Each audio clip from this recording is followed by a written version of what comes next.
Elektra Solar GmbH has won the prestigious eTrophy at the Electrify-In competition in Bern, Switzerland. Elektra's brand new two-seater UL Elektra Trainer aircraft beat out concepts from rival manufacturers Pipistrel and X-eye.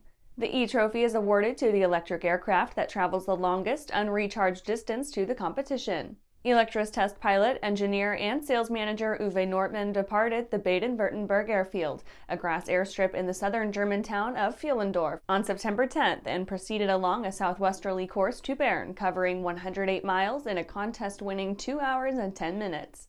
Herr Nortmann's journey was conducted in overcast, rainy conditions against a sustained 13-knot headwind. Analysis of the flight data showed the Elektra Trainer consumed 10 kilowatt-hours per every 100 kilometers flown, about half the energy consumption of an electric car. Designed with an eye toward flight schools and flying clubs, the Elektra Trainer's hourly operating cost of about €60 is half that of a legacy ultralight aircraft. In addition to a 2.5-hour flight duration, a dual-redundant electric powertrain, variable pitch propeller, retractable landing gear, and a 25-to-1 glide ratio, the Elektra Trainer features perpetual uplink to Elektra Solar GmbH's cloud infrastructure, by which system state flight data is uploaded and automatically analyzed.